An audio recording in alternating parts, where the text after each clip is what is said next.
নমস্কার, সবাইকে স্বাগত জানাই জিএম স্টাডি ফর ড্রিমসে। আজকে এই ভিডিওটা প্রথমে আমি বলে নিচ্ছি, যারা নতুন ক্যান্ডিডেট, যারা ডব্লিউপি এবং কেপিতে নতুন করে নিজেদের প্রমাণ করতে চায় এবং চাকরি পেতে চায় তাদের জন্য, আর যারা ফাইনাল মেরিট লিস্টের জন্য অপেক্ষা করছে, ভালো স্কোর করেছে 11,749 ক্যান্ডিডেট, তারা শুধু প্রথমে আমি যে বিষয়টা বলবো সে বিষয়টা দেখে তোমরা স্কিপ করতে পারো, কারণ রেজাল্টের খবর তো কোনো ফাইনাল ডেট এই মুহূর্তে হয়নি। সেক্ষেত্রে আমি তোমাদের মিথ্যে আশ্বাস দেবো না। সেই বিষয়ে কয়েকটা কথা বলবো, সেটা তোমরা দেখবে অবশ্যই, দেখার পরে তোমরা স্কিপ করতে পারো। আর যারা নতুন তারা কিন্তু অবশ্যই এই পুরো ভিডিওটা দেখবে। এসএসসি জিডি সম্বন্ধেও কিছু ইম্পর্টেন্ট কথা বলবো, তাই সম্পূর্ণ পুলিশ বিভাগে নিজেদের চাকরি এবং বা ডিফেন্স লাইনে চাকরি পেতে গেলে ভিডিওটা পুরো সম্পূর্ণ দেখতে হবে, স্কিপ না করে। তো প্রথমেই বলে নেবো, 17% না 7%, অজস্র প্রশ্নের ঝাঁক প্রশ্ন আসছে। কী হবে? নতুন যা আসবে 7%, জেনারেলদের 10% চলে যাচ্ছে 17% থেকে।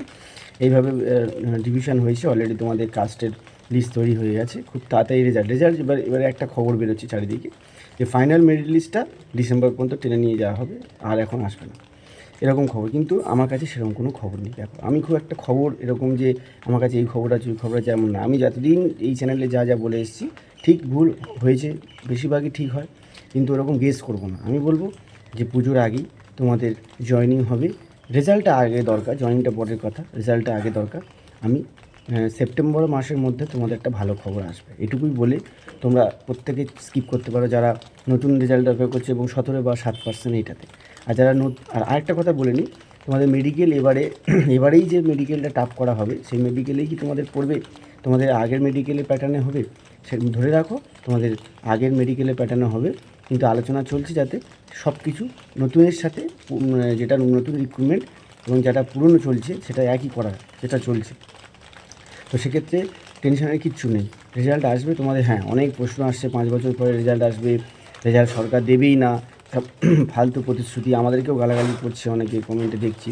দাদাকে একটা কথা বলবো, ঠিক এর আগে একটা জয়েনিং হয়েছিল কলকাতা পুলিশ, বেঙ্গল পুলিশে, খুব লেট হয়েছিল। তখন আমাকে অনেকে এসে বলতো যে সরকার নেবে না, বদমাইশি করছে, এইসব ছেলেগুলো কেরিয়ার নষ্ট করছে। একটা ছেলে সুইসাইডও করেছিল। আমি শুধু একটা কথা বলতাম, একটু ডামাডোল পরিস্থিতি চলে এরকম, যে এমার্জেন্সি সার্ভিসে জয়েনিং করানোর ক্ষেত্রে কখনো ঝড়ের বেগে নেয়, কখনো এরকম ডামাডোল চলবে, এইভাবেই চলে সব সরকারে। কিন্তু যারা এই সময় মাঠ ছেড়ে দেয় বলতে কি, এই সময় কি পরিস্থিতি হতে পারে যে তুমি 11,749 পাস করে আছো, রেজাল্ট আসছে না, 2 বছরের বেশি হয়ে যাচ্ছে। তখন তোমার মনে হতে পারে, গালাগালি করতে পারো সরকারকে যে আমি ফালতু, এইসব বেকার সব বলে নিলে। কিন্তু আলটিমেটলি কী দাঁড়ালো, তোমার জন্য নিটফল জিরো। কারণ তুমি যদি সেই সময়টা পড়াশোনা করো, নতুন কিছু একটা অপরচুনিটি, সেন্ট্রালে এসএসসি জিডি হোক, পিএসসি ঘোষণা করলো গতকাল যে সব কিছু রেডি করতে হবে। দেখ, রেডি করতে সময় লাগছে, তাই বলে তোমার পড়াশোনা করারও একটা সুযোগ আসছে। তোমার মধ্যে অঙ্কের দুর্বলতা, জিআইয়ের দুর্বলতা, ইংরেজির দুর্বলতা, এগুলো কাটিয়ে নেওয়ার একটা হিউজ সুযোগ। বা মাঠের ফিজিক্যাল ক্যাপাসিটি কম আছে, সেগুলো ফিজিক্যাল কিছু ঘাটতি থাকলে সেগুলো কিন্তু সুযোগ, মানে যখন আসবে তখন কিন্তু তোমার সেই অপরচুনিটি আর থাকবে না। সময় কিন্তু আসবেই। আমার নামে লিখে তার নিচে লিখে দাও যে দাদা বলেছিল ঋতুমার জন্য কবে আসবে, খুব তাড়াতাড়ি আসবে। খুব তাড়াতাড়ি বলতে এতদিন হয়ে গেল, কবে আসবে? প্রত্যেকটা জিনিসে গুছাতে সময় লাগে, যতই লোক গালাগালি করুক, এটা মনে রাখবে। এবারে আমি যে কথা বলছিলাম যে পড়াশোনার সুযোগ আছে, সেই সময় পড়ো, আর একটু মনে মনে গালাগালি করো, তার মধ্যে পড়াশোনাটা প্র্যাকটিসটা জারি রাখো, এটাই বললাম। আর রেজাল্ট আসবে না মানে সরকারকে গালাগালি, আমাকে গালাগালি, এগুলো করলে আলটিমেটলি তোমার নিজেরই ক্ষতি হবে। কারণ কি, এর আগেও এরকম হয়েছিল যে টোটালি রেজাল্ট বন্ধ হয়ে গিয়েছিলো, টোটালি আসতো না, কিন্তু সেটা এসেছিলো।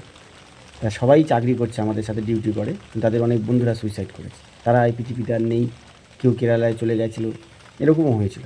তাই একটু পুরনো স্মৃতিগুলো ঘাঁটবে, নিজেকে তৈরি রাখবে। এবার নতুন ক্যান্ডিডেট যাদের জন্য, তাদের জন্য কিছু কথা বলবো। দেখো, তোমাদের এলাকায় যত গণ্ডগোল, মারামারি, ঝগড়া, অশান্তি, এগুলো আমি যেখানে থাকতাম হতো, আমি যেতাম না। আমি সরকারি চাকরি, আমাকে একটা পেতে হবে। কোনো একটা জমি নিয়ে মারপিট হয়েছে, কোনো একটা পাড়ায় হাতাহাতি হয়েছে, তুমি ঠিকই, তোমার নাম চলে গেছে এফআইআরে, জিডিতে।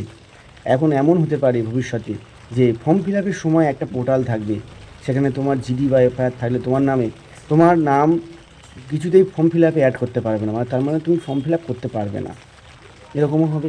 ধরো তুমি ইন্টারভিউ তোমাকে দিতে হবে না ভবিষ্যতে। ধরো এবার আরে যদি মেডিকেলের কথা বলি, মেডিকেলে ধরো তোমার আমরা কী করতাম, ব্লাড টেস্ট করতাম, ব্লাড টেস্ট করে ইসিজি করে নিয়ে যেতাম, আর গিয়ে আই টেস্টটা হতো।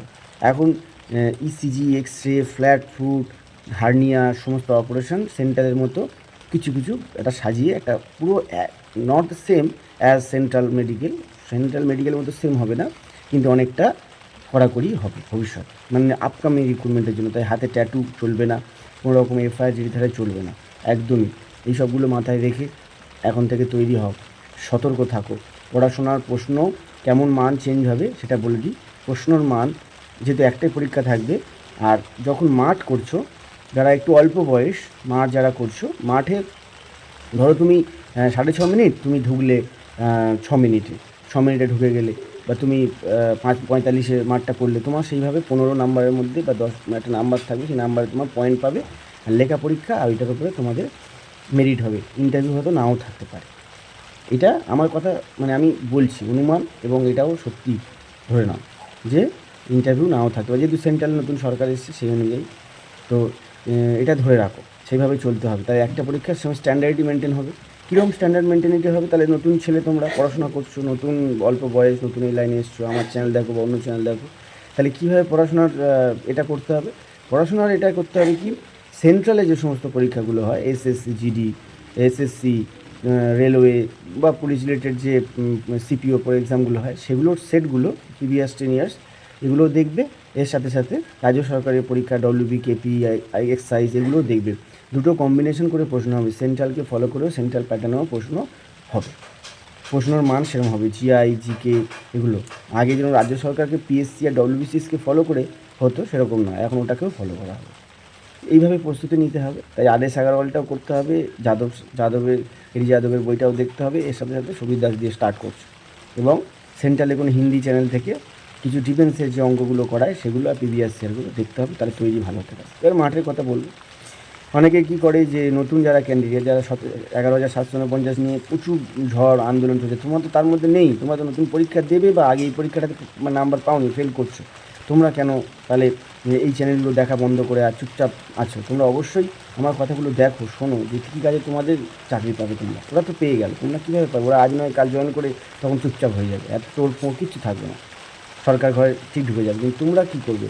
তোমরা কিন্তু তৈরি হচ্ছ না, তোমরা ভুল করছো। ওইগুলোর দিকে তাকিয়ে ওরা কী করছে সেগুলো দেখে চলেছে। তাই নতুন ক্যান্ডিডেট, অ্যাসপিরেন্টস, লেডি কনস্টেবল যারা আছে, প্রত্যেকে তৈরি হয়। আর মাঠের জন্য সপ্তাহে 3 থেকে 4 দিন, 3 দিন যথেষ্ট।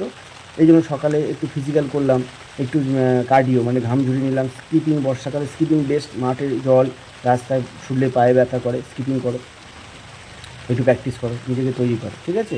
এখন থেকে তো মাঠ আর পড়াশোনা যা যেরকম বললাম, এইভাবে গাইডেন্স নাও, তৈরি হও। আর এইভাবে এখন থেকে তৈরি হতে হবে। যে সময়টা পাচ্ছ, 11,750 জয়েনিং খুব শীঘ্রই, যে যাই বলুক, কত ওরা জয়েন করবে, তোমাদের ভ্যাকেন্সিটা ফাইল রেডি করে রাখা আছে, তোমাদের তার সঙ্গে সঙ্গে ছাড়া হবে।